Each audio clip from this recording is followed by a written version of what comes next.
gangguan tetap saya abaikan aja jadi. Iya, perwujudannya gunung bugis. Akhirnya saya keluar darah. Dan berat banget dari situ. Mana pengen muntah. Jadi jangan sembarangan Jangan narik. sembarangan tarik aja. Kalau sekilas tuh kayak kujang. Kita juga trauma juga. Logika enggak gitu, kita mau enggak, tapi itu terjadi.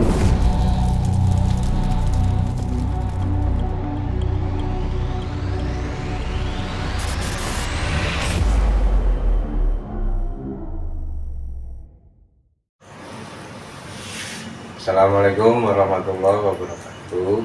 Ketemu lagi dengan kita di channel Jaga Dimensi. Masih dengan narasumber yang sama, masih dengan sumber yang sama, dengan Mas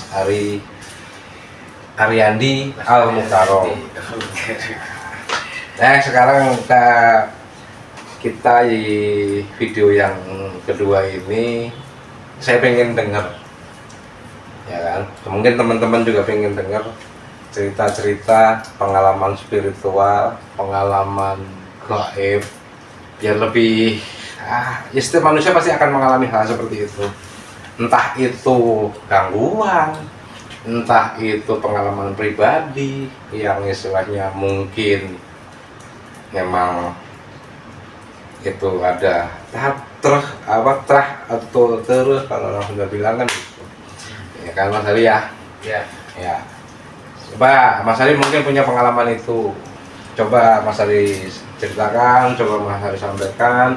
Barangkali ya kan ada hikmah, ada pesan dan kesan untuk teman-teman. Enggak, Mas Ali coba. Ya, jadi kalau dulu mah kan Ari bisa disebut ya nakal lah gitu ya Mas. Ya. Tapi semenjak Ari bertemu dengan satu guru gitu, bisa disebut guru lah gitu Ya. kan, bisa disebut guru. Nah di situ mulailah kehidupan Ari itu sedikit itu berubah banyak perubahan dalam diri Ari sendiri gitu Ya. kan. Yang tadinya Ari itu berpikir selalu kotor, negatif, kelakuan Ari yang ya bisa disebut nakal lah gitu. Sekarang Ya. alhamdulillah Ari bisa menjauhi itu semua. Iya. Nah, jadi awal mulanya Ari ketemu guru Ari itu Ari itu main di pinggir Kali Ciliwung Ya. sama keluarga, sama istri, sama anak gitu kan. Bawa karpet, kita kampar tuh di bawah pohon apa itu namanya, pohon bambu. Bambu. Mm-mm. Pohon bambu. Nah di situ sebenarnya jarak 10 meter Ari dari yang Ari dudukin itu Ya. ada satu pos yang terbengkalai, tidak terpakai. Kan? Nah sedangkan yang membuat itu dia tuh sengaja untuk buat itu buat yang istirahat gitu kan. Yang kan di situ kan jalur yang suka ke pasar gitu kan. Oh ya. Jadi kalau misalkan istirahat apa capek dia bisa duduk di situ. Nah itu tidak terpakai si pos itu. Ya. Karena banyak ilalang gitu, banyak rumput-rumput yang tinggi-tinggi itu setengah meteran lah. Nah di situ Ari punya pemikiran kalau misalkan Ari duduk di situ pasti enak lah gitu, lebih enak dibanding apa di tanah gitu kan. Nah di situ kebetulan yang bikin saung itu pun dia turun mau membakar ya kabel lah gitu, kita buat apa gitu kan. Nah di situ Ari minjem arit lah, minjem arit, dan minjem arit itu teh kata dia ya udah kamu boleh. Mulai hari ngebabat itu Mas. Nah sambil ngebabat itu yang minjemin arit itu yang Adi disebut sekarang guru arit teh, dia tuh sambil ngebilangin. Dia sambil ngebilangin sambil mungkin dia bisa tahu apa yang Ari pikirin, dia bisa tahu apa yang ada dalam hati Ari, dia bisa tahu yang selama ini Ari, kehidupan Ari lah gitu ya. Entah atau dia nebak atau mungkin dia ilmu spiritualnya tinggi, jadi dia bisa tahu kehidupan seseorang gitu. Nah di situ kok kata Ari teh bertanya-tanya kok bisa tahu ya, bisa tahu dari mana, sedangkan Ari pun sama dia paling kalau misalkan ketemu pun cuma hanya sekedar senyum ketawa nyapa gitu doang, biasa aja gitu. Tapi kok dia bisa tahu gitu kan, dari dalam pikiran Ari dalam kehidupan Ari pun dia udah bisa nebak. Mungkin ilmunya dia kan tinggi bisa disebut gitu ya. Nah di situ Ari sambil dibilangin sama dia Mas. Betul. Bilangin ini sini, Kang, saya resep ke Akang. Nah, benar makai saya resep ke Akang, jadi Akang itu mengerjakan sesuatu itu tanpa mengharapkan imbalan. Kalau orang nih yang sering lewat sini itu, udah tahu dia sering lewat, tapi dia ngeliat ini nggak dikerjain. Tapi kalau Akang walaupun jarang lewat sini, ngeliat itu balas sama Akang kerjain. Nah saya di situ ngelihat Akang inilah gitu, kata dia apa namanya, bangga lah, salut gitu. Ya itu saya sambil dibilangin gitu, Kang saya tahu Kang Akang tuh gini. Nah, kalau Akang tuh di kantor teh suka gini. Kok bisa tahu, kata Ari gitu kan. Nah sama dia dikasih tahu Mas, nih Kang caranya, sok aja amalin cara jikir, suatu amalan jikir. Pada itu diamal disuruh ngamalin jikir ini aja, terus setiap detik, setiap menit, setiap napas kita narik napas itu jikir itu selalu Kang sama Kang dilapaskan gitu kan, selalu di itu insya Allah Kang ya kehidupan Akang ke depannya bakal lebih baik daripada ini gitu. Itu kata dia. Terus? Nah dari itu sama Ari pun dikerjakan. Sama Ari dikerjakan Mas. Di waktu Ari sedang dia ngopi ngerokok, Ari sedang membaca itu. Terus di saat Ari sedang pusing yang tadinya misalnya punya berpikiran pikiran itu jadi pikiran itu hilang Mas. Pikiran itu hilang, hati yang kesel itu hilang semua. Jadi tenang. Karena kita sering melapaskan zikir itu. Kan? Nah di situ kalau misalkan ngedengar ajan waktu itu, jadi kita tuh kedorong sendiri. Jadi yang tadinya hawanya kita males, ngedengar ajan tuh kita tuh langsung pengen sholat gitu kan. Pengen langsung sholat gitu, hawanya tuh gitu. Nah habis sholat itu jadi kayak pengen ngaji gitu kan. Nah disitulah kebuka sedikit-sedikit gitu kan. Karena saking mungkin disebut saking bersih dan hati bersih dan pikiran bersih ya Mas ya. Jadi kita tuh mengarahnya kepada hal yang positif. Nah di balik itu ada juga banyak juga Mas kejadian-kejadian yang aneh. Jadi kejadian anehnya apa? Jadi kayak kita tuh bisa melihat tapi tidak bisa dilihat oleh mata nyata gitu. Itu disebutnya apa Mas kalau yang itu? Banyak orang bilang, ada yang menyampaikan bahwa itu mata batin. Ada juga yang menyebutkan mata ketiga. Atau juga yang disebut dengan sir.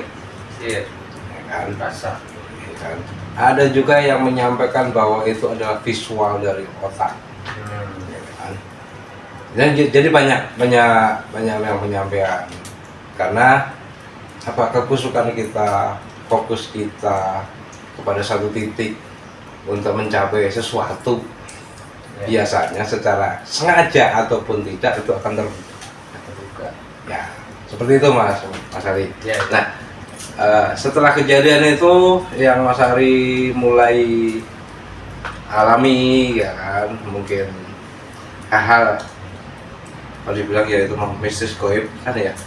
Walaupun istilahnya itu terkait dengan diri sendiri, bukan dari unsur luar.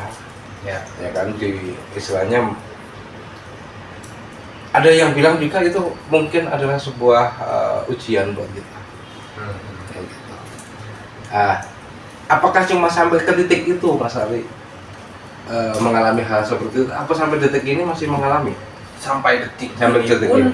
masih mengalami Mhm. di sudah kita sampai sekarang pun karena saya masih melakukan Ya. zikir-zikir gitu kan, mendekatkan diri lah gitu, kepada yang kuasa gitu. Ya kalau saran saya sih lebih baik kalau memang seperti itu ya coba dengan puasa Senin Kamis atau puasa Daud, sehari puasa sehari enggak maka itu di luar ini kan ya momennya mungkin sebentar lagi juga kita mau puasa Ramadan sih Iya, gitu. Tapi bukan itu, kalau Ramadan itu sebuah kewajiban kewajiban kita, jadi jangan sampai ya dari rumah pamit sama istri ya kan, pamit sama istri niatnya puasa bangun sahur ya, sampai kantor kan Ini kepala riet Pak Ari ya, hayang ngudut, hayang ngopi kan gitu. Itu yang selama ini menjadi alasan klasik ya. jadi teman-teman atau mungkin rekan-rekan atau kita sendiri yang mengalami seperti itu. Ya. Jadi intinya sebenarnya kan puasa Senin Kamis, Daud itu kan untuk melatih kita juga. Dikala nanti pas di Ramadan kita itu akan mencapai titik yang misalnya namanya puasa itu nikmat kok, Iya, benar. kan gitu. Benar banget. Jadi jangan sampai kepikiran kopi, terus ada apa banyak kaki yang bergelantungan, Iya, iya. yang gitu. Entah itu bergelantungannya di mana kan gitu, Iya, gitu. atau tertutup tirai, Terus itu masih kayak terpal. ya itu. Nah sampai sekarang mungkin Mas Ari sudah mengalami untuk kedepannya menghadapi bulan Ramadan, bulan puasa Ramadan yang harusnya lebih baik lagi, Ya. ya kan. Nah di luar itulah pengalaman pribadi itu kan istilahnya mungkin ada beberapa. Apakah pernah ada kejadian hal-hal mungkin di rumah atau di mana gitu kan, atau mungkin diwujudkan sosok tertentu Banyak, atau melihat sosok tertentu, banyak. itu apa coba Mas Ali share. Ya, Mungkin istilahnya setiap orang itu kan berbeda-beda cara melihatnya. Ada kemarin juga yang istilahnya istilah seorang cowok yang diikutin kunti, atau istilahnya seorang cewek diikutin genderuwo, kan ada yang kayak gitu. Nah, banyak Mas hal-hal yang dalam logika itu tidak terpikir. Ya, Jadi itu tidak terlihat oleh mata telanjang ini, tapi dia berbentuk bayangan gitu kan. Yang mungkin itu bisa disebut nyata.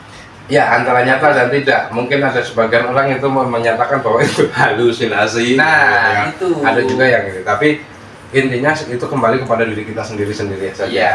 Kalau Mas Ari mungkin cerita di podcast ini itu mungkin ya istilah terserah rekan-rekan yang nanti menilai. Tapi intinya kalau pesan saya, jangan bercerita pengalaman seperti itu kepada orang-orang yang istilahnya mungkin tidak satu frekuensi. Enggak dilanjutkan Mas Ari. Ya, jadi setelah saya sering berzikir, melafazkan itu gitu kan, terus berzikir, sholat, dan akhirnya di satu sholat itu yang paling pertama saya mengalami hal-hal yang seperti itu tuh ketika kita berzikir. Mungkin kalau sholat kan gitu berzikirnya tuh lebih banyak ya Mas. Ya. Disebut lebih banyak, jadi yang kita lafazkan itu enggak itu aja gitu Iya. kan, banyak gitu kan. Nah di situ Ari melihat banyak sosok itu Mas yang muncul. Seperti apa? Seperti kayak misalkan kita tuh lagi merem gitu, diam gini sambil berzikir, keluarlah di badan kita itu ada sesosok ular. Ya.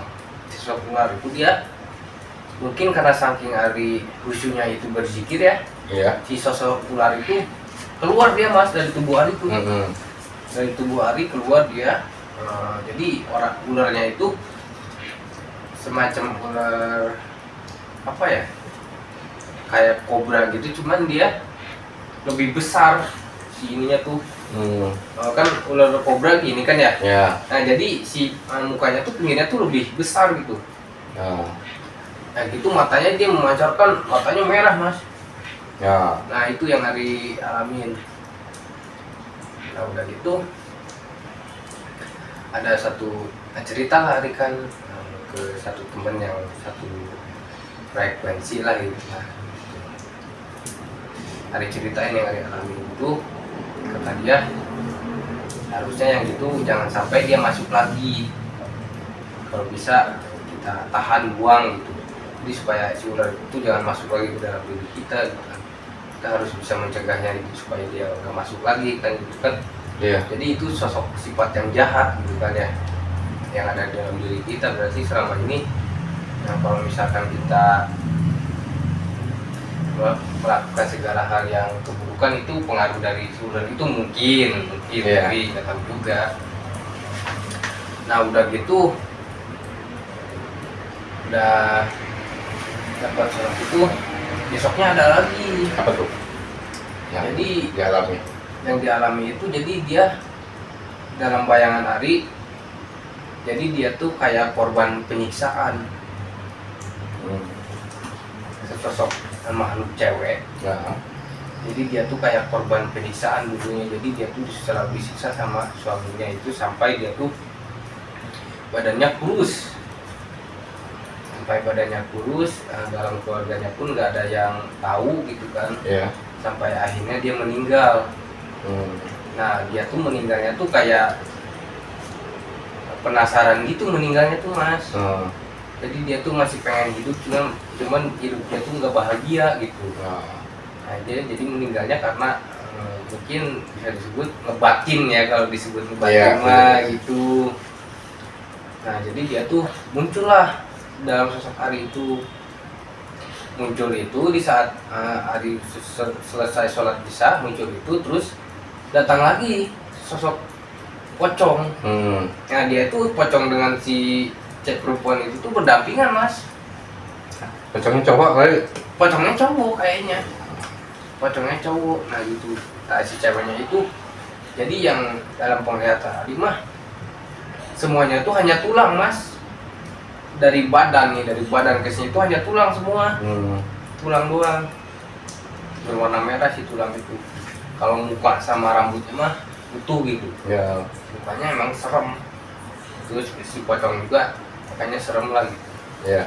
Ya mungkin buat para teman-teman yang belum mengalami atau entahlah teman-teman gimana pikiran teman-teman tentang saya, tapi itu yang memang saya alami. Nah di situ tuh mereka minta mendoakan ke saya Mas. Minta didoakan. Bukan mendoakan, minta didoakan. Iya, minta didoakan ke saya. Nah saya kirimlah Al-Fatihah khusus untuk mereka ini nih yang ada di hadapan saya gitu. Walaupun secara nyata dia tuh tidak kelihatan, tapi secara entah mata apa itu dia tuh ada dalam gambaran dan pikiran saya gitu. Saya doakan mereka dan akhirnya pun mereka hilang. Setelah saya doakan dia hilang. Itu kondisi kejadiannya ada di rumah? Pas ada di rumah atau ada di mana? Kalau misalkan kejadian-kejadian itu yang dialami Mas Ari sendiri? Ya ketika saya sholat di rumah dan sholatnya itu sendirian. Dan ketika saya sholat di musola mah nggak ada kejadian seperti itu. Ya mungkin itu teman-teman beberapa cerita mistis yang dialami oleh Mas Ari, ya kan. Ada beberapa kejadian yang dialami setelah dari masa kelam berlari atau berjalan ke arah cahaya. Ya kan, ada beberapa yang memang mungkin bagi yang mengalami itu sebuah seram atau ini, tapi kan ada hikmahnya juga. Jadi itu kita lebih belajar bahwa kita hidup di dunia ini tidak sendiri. Kita itu selalu bersinggungan dengan yang tak kasat mata. Ya barangkali ada tambahan lagi Mas Ari? Banyak, ada beberapa cerita, kalau kita banyak mungkin nggak akan habis, ya kan? Nggak akan mungkin habis karena banyak sekali. Iya, nanti bisa kita sambung lagi di lain waktu, ya kan? Intinya kan seperti itu. Ya kan? Apa ada tambahan sedikit lagi nggak? Cerita coba. Ada. Jadi coba. Ini mah ada lagi setelah saya di rumah biasa melakukan sholat pagi sendirian dan berzikir seperti itu lagi. Ada sesosok kakek-kakek, Ya. dia memberi pisau ke saya. Hmm. Ya. Dan itu ada lagi sesosok kayak raja-raja zaman dahulu gitu, Ya. kayak memberikan mahkotanya gitu ke Ya. saya. Nggak tahu itu halusinasi saya atau gimana, entahlah, Ya. saya juga nggak tahu kan, karena saya juga baru mengalami. Ya mungkin itu sebagai hadiah yang Allah berikan berbentuk Iya. apa segala macam. Ada yang melihat yang seram, ada yang melihat yang mungkin berwibawa ataupun bijaksana, ya kan? Ini seperti itu. Ya, selain itu apa yang terjadi Mas Hari yang tadi Mas Hari ketemu dengan kakek-kakek yang memberikan itu, terus ada orang yang berbaju kerajaan pada zaman dahulu, apa yang terjadi setelah itu? Ya yang terjadi ya mungkin Ari nggak terlalu memikirkan ke situ ya.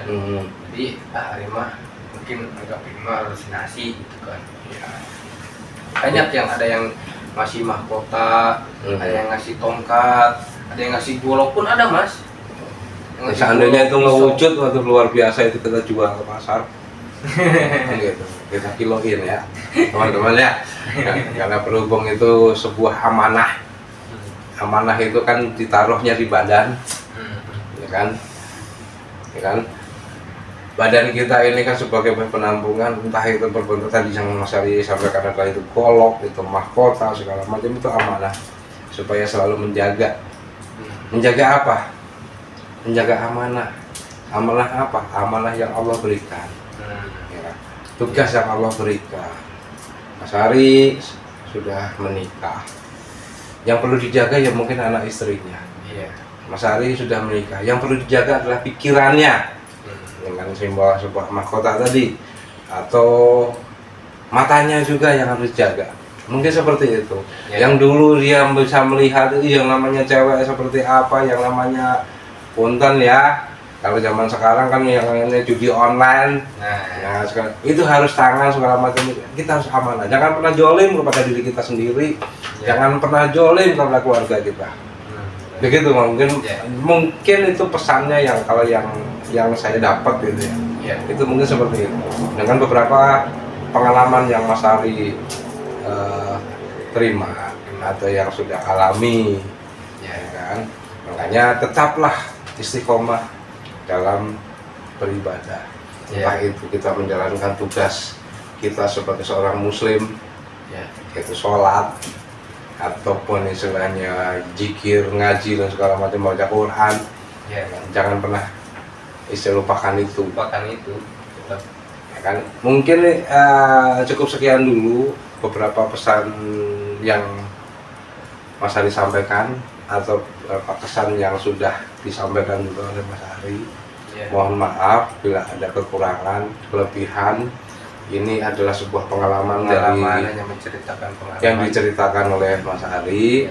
Ya, kembali kepada rekan-rekan, kepada kita masing-masing untuk menyikapinya.